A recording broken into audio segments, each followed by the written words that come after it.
အားလုံးပဲမင်္ဂလာပါအတန်လုံးနိုင်ငံရေးကိုစီစဉ်ကနေပြန်လဲကြိုဆိုလိုက်ပါတယ်ပြည်သူအတွက်မော်ဂန်တိုက်ခြေလန်းသစ်ကောင်းစဉ်နဲ့နေပြည်တော်မှာဖွင့်လှစ်ထားသောမော်ဂန်တိုက်အကြောင်းကိုအနည်းငယ်ရှင်းပြပေးလိုပါတယ်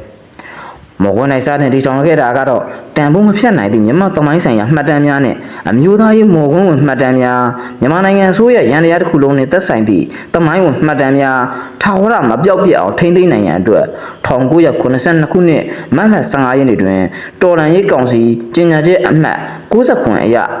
စီမံကိန်းနဲ့ဗန်နာရေးဝန်ကြီးဌာနလက်အောက်တွင်အမျိုးသားမှတ်တမ်းများမော်ဂွန်းတိုက်စတင်တည်ထောင်ခဲ့ကြရာထိုစဉ်ကတည်းကအမျိုးသားမှတ်တမ်းများမော်ဂွန်းတိုက်ဦးစီးဌာန၏မှတ်တမ်းများမော်ဂွန်းများကိုစနစ်တကျထိန်းသိမ်းရာဌာနတစ်ခုဖြစ်ပါတယ်အမျိုးသားမှတ်တမ်းများအရမော်ဂွန်းတိုက်ဦးစီးဌာနသည်တိုင်းပြည်တပြည်အရေးကြီးသောစာရွက်စာတမ်းများတမိုင်းဝင်အထောက်အထားများအစိုးရလုပ်ငန်းများနဲ့သက်ဆိုင်သောအချက်အလက်များကိုလုံခြုံစွာစနစ်တကျထိန်းသိမ်းထားသည့်အဖွဲ့အစည်းတစ်ခုဖြစ်ပါတယ်ထိန်းသိမ်းထားသည့်အထောက်အထားများနဲ့တမိုင်းဆိုင်ရာအစိုးရစာတမ်းများဥပဒေရေးရာစာတမ်းများစသည်တို့ပါဝင်ပါတယ်၎င်းတို့ကိုအများပြည်သူများအစိုးရဌာနအဖွဲ့အစည်းများတမိုင်းပညာရှင်များပြည်တွင်းပြည်ပမှသုတေသနပြုလုပ်သူများဥပဒေရေးရာဝန်ထမ်းများနဲ့ကျောင်းသားကျောင်းသူများအသုံးပြုနိုင်ရန်အတွက်မော်ဂွန်းတိုက်ရဲ့အရေးပါမှုတွေကိုဆက်လက်တင်ဆက်ပေးပါမယ်အမျိုးသားမှတ်တမ်းများမော်ဂွန်းတိုက်ဦးစီးဌာနတွင်ထိန်းသိမ်းထားသောအထောက်အထားများသည်တိုင်းပြည်တမိုင်းယဉ်ကျေးမှုများကိုသိမြင်စေခြင်းဥပဒေတွင်အခြေခံ၍ရေးသားထားသည့်အထောက်အထားများကိုဖတ်ရှုနိုင်ခြင်းနိုင်ငံတွင်တရားမျှတမှုတည်ဆောက်ရာတွင်အရေးကြီးသည့်သုတေသနလုပ်ငန်းကြီးများကိုအထောက်အကူပြုပေးနိုင်ခြင်းနှင့်အုပ်ချုပ်ရေးဆိုင်ရာပြုပြင်နိုင်ရန်လိုအပ်ချက်များကိုသုံးသပ်နိုင်ခြင်းနှင့်လူမှုစီးပွားဘဝဖွံ့ဖြိုးတိုးတက်နိုင်ရန်အတွက်တိုင်းပြည်စီးပွားရေးဆိုင်ရာအချက်အလက်များပံ့ပိုးပေးနိုင်ခြင်းဖြစ်သည့်နိုင်ငံနှင့်ပြည်သူများပေါ်များစွာအထောက်အကူပြုနေပါတယ်အမျိုးသားမှတ်တမ်းများမော်ဂွန်းနဲ့ဦးစီးဌာနသည်တိုင်းပြည်၏အနာဂတ်အတွက်အရေးကြီးပြီးကမှမှန်ကန်တဲ့သတင်းအချက်အလက်များရယူနိုင်ရန်ပြန်လည်မျှဝေသောနေရာတစ်နေရာဖြစ်ပါတယ်မော်ဂွန်း၌ဖွံ့ဖြိုးတိုးတက်ရေးအတွက်ဆောင်ရွက်ခဲ့မှုအစီအစဉ်တွေကတော့အမျိုးသားမှတ်တမ်းများမော်ဂွန်း၌ဦးစီးဌာနသည်အသစ်ဖွဲ့စည်းထားသောဌာနတစ်ခုဖြစ်သည့်အတွက်လိုအပ်သည့်နည်းပညာများနဲ့ပစ္စည်းကိရိယာတို့ကို1982ခုနှစ်ကုလသမဂ္ဂဖွံ့ဖြိုးမှုအစီအစဉ် UNDP အစီအစဉ်ဖြင့်နိုင်ငံအသီးသီးတွင်မော်ဂွန်းတိုက်များဦးစီးဦးဆောင်ပြုနေသူများပုဂ္ဂိုလ်များ UNESCO ၏အတိုင်ပင်ခံများ UNESCO ၏အကြံပေးပညာရှင်များမြန်မာနိုင်ငံသို့လာရောက်၍အမျိုးသားမှတ်တမ်းနှင့်မော်ဂွန်းတိုက်အင်အားဖြည့်တင်းရေးစီမံချက်များဖြင့်လုပ်ငန်းဆိုင်ရာနည်းပညာပိုင်းဆိုင်ရာများကိုစာတွေ့လက်တွေ့လေ့ကျင့်သင်ကြားပို့ချပေးခဲ့ပါတယ်ထိုစီမံချက်ကိုကမ္ဘာ့ကုလသမဂ္ဂဖွံ့ဖြိုးရေးအစီအစဉ်နှင့်UNESCO မှညွှန်ကြားချက်များနဲ့အညီဆောင်ရွက်ခဲ့ကြပြီးကကြမှာအစစ်မြင့်အရာတန်းများအားအင်္ဂလန်၊ဩစတြေးလျ၊ကနေဒါ၊အိန္ဒိယနိုင်ငံမော်ဂွန်းနိုင်ငံများအထိတွားရောက်လေ့လာစေခြင်းများကျွမ်းကျင်သည့်ဝန်ထမ်းများရရှိနိုင်စေရန်ကဏ္ဍအသီးသီးတွင်အဆင့်ဆင့်ဥဆောင်နေသည့်အရာတန်းအမှုတန်းတို့ကိုပြည်ပသို့ဆေလွတ်လေ့ကျင့်ပေးခဲ့ခြင်းများလည်းပြုလုပ်ခဲ့ပါတယ်ထို့ပြင်မော်ဂွန်း၌ဖွံ့ဖြိုးရေးအတွက်လိုအပ်သည့်စက်ပစ္စည်းများကိုလည်းဖြည့်ဆည်းပေးခဲ့ပါတယ်1984ခုနှစ်ပြည်ပ၌မှတ်တမ်းရယူစုဆောင်းခဲ့သည့်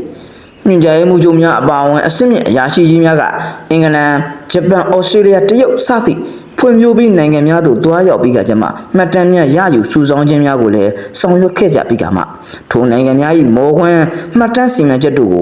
လေ့လာခဲ့ကြပါတယ်မြန်မာနိုင်ငံသည်1992ခုနှစ်တွင်အပြည်ပြည်ဆိုင်ရာမော်ဂွန်းတိုက်ကောင်စီ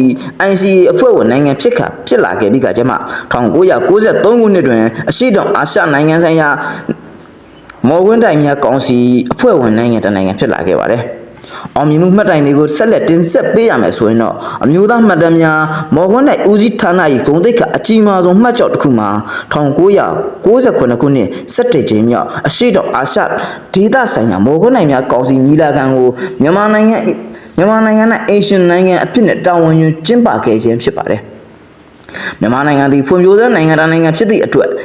ပညာရှင်အင်အားငွေကြေးအင်အားလိုအပ်ချက်များစွာရှိနေပါတယ်။ထိုစဉ်ကတက္ကသိုလ်များဗဟိုစာကြည့်တိုင်များစာကြည့်တိုင်မှုများဆရာကြီးစီတူဒေါက်တာဦးတော်ကောင်းကစာပေထိန်းသိမ်းရေးနဲ့အမျိုးသားရေးကော်မရှင်ဥက္ကဋ္ဌသမိုင်းပေါမုတ်ကဆရာကြီးဦးထွန်းအောင်ရှိန်နဲ့ရှီဟောင်သုတေသနအမျိုးသားပြတဲ့ဦးစီးဌာနမှညွှန်ကြားရေးမှူးချုပ်မြန်မာသမိုင်းအဖွဲ့ဝင်ဆရာကြီးစီတူဒေါက်တာဦးခမောင်ညွန့်တို့ကတဘာပတိများအဖြစ်နဲ့ကျင်းပပေးခဲ့ကြပြီးကျမ်းမာရေးကိစ္စများကိုပမုခဒေါက်တာဦးညွန့်သိန်းနဲ့အဖွဲ့ကဆောင်ရွက်ပေးခဲ့ပါတယ် ဌာနများပူးပေါင်းဆောင်ရွက်ကတာဝန်ယူဆောင်ရွက်ပေးခဲ့ကြသည့်အတွက်17ကြိမ်မြောက်အရှိတောင်အာရှဒေသဆိုင်ရာမော်ကွန်းတိုင်များညီလာခံဒေသတွင်မော်ကွန်းတိုင်များကပင်ချီးကျူးရသည့်ဒီခမ်းနားထဲဝါစွာဖြင့်အောင်မြင်မှုမှတ်တိုင်စိုက်ထူနိုင်ခဲ့ပါတယ်။ရာယူစုဆောင်ထိန်းသိမ်းဝန်ဆောင်မှုပေးတဲ့အမျိုးသားမော်ကွန်းတိုင်ဦးစီးဌာန၏အမျိုးသားရေးမှတ်တမ်းများမော်ကွန်းတိုင်ဦးစီးဌာနသည်ပြည်သူများအမှားအမှန်ဝေဖန်ပိုင်းခြားနိုင်ရန်အတွက်အသိပညာတိုးတက်မြင့်မားစေမည့်မော်ကွန်းများမှတ်တမ်းအထောက်အထားများကိုလည်းစနစ်တကျထိန်းသိမ်းထားရှိပါတယ်။မြန်မာပြည်ခင်မန်းများကစ၍ယနေ့ပြည်တော်စုသမ္မတမြန်မာနိုင်ငံတော်ခေတ်အထိနှစ်နိုင်ငံချုပ်ဆိုသည့်သဘောတူညီချက်စာချုပ်များနိုင်ငံတော်အဆင့်ညီလာခံများဒေသန္တရစီမံကိန်းများနဲ့ကဏ္ဍစီမံကိန်းများနဲ့ဗဏ္ဍာငွေအရာအသုံးစည်းရင်းများနိုင်ငံတော်ပြည်နှံများနိုင်ငံတော်အကျိုးစီးပွားနဲ့သက်ဆိုင်သောအထောက်အထားများဥပဒေနည်းဥပဒေနဲ့လုပ်ထုံးလုပ်နည်းများအမိန့်ကြော်ညာစာအမှတ်များဌာနများ၏ဖွဲ့စည်းပုံအခြေခံဥပဒေဆိုင်ရာအစည်းအဝေးမှတ်တမ်းများအစီရင်ခံစာများဌာနဆိုင်ရာစုံစမ်းစစ်ဆေးမှုများနဲ့သုတေသနစာတမ်းများကိုလည်းထိန်းသိမ်းထားရှိပါတယ်၎င်းမော်ဝန်နိုင်မှတ်တမ်းအထောက်အထားများကိုအစိုးရဌာနများနဲ့ပြည်တွင်းပြည်ပသုတေသနများကျောင်းသားကျောင်းသူများနဲ့စိတ်ပါဝင်စားသောပြည်သူများလေးလာနိုင်ရန်အတွက်ဖွင့်လှစ်ပေးထားခဲ့ပြီးအသုံးပြုနိုင်ရန်အတွက်စနစ်တကျထိန်းသိမ်းစောင့်ရှောက်ထားသောဝန်ဆောင်မှုပေးလျက်ရှိနေပါတယ်မျိုးသားမှတ်တမ်းမော်ကွန်းနဲ့ဦးစီးဌာနသည်တမိုင်းဝင်ရတဘူစာချုပ်ပင်လုံစာချုပ်အောင်ဆန်းအတ္တလီစာချုပ်နုအတ္တလီစာချုပ်နှင့်မြန်မာနိုင်ငံလွတ်လပ်ရေးကြီးညာစာနာစသည့်အရေးကြီးသောစာချုပ်စာတမ်းများကိုလည်းထိန်းသိမ်းထားရှိပြီးကကြမှာမြန်မာနိုင်ငံတော်ပြည်နှံများအနေဖြင့်လည်း1869ခုနှစ်မှစတင်၍ယနေ့အချိန်ထိပြည်နှံများကိုစနစ်တကျထိန်းသိမ်းထားရှိပါတယ်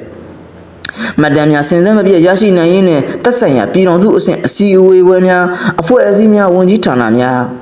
တိုင်းဒေသကြီးနှင့်ပြည်내အစိုးရအဖွဲ့ဝင်များတို့ဆက်လက်ဆက်သွယ်ညှိနှိုင်း၍မှတ်တမ်းများရယူစုဆောင်းလျက်ရှိနေပါတယ်။ထိန်းသိမ်းထားရှိသောမှတ်တမ်းများနှင့်မော်ကွန်းတိုင်များကိုအမျိုးသားမှတ်တမ်းနှင့်မော်ကွန်းဥပဒေအညီသုတေသနသုတေသီများက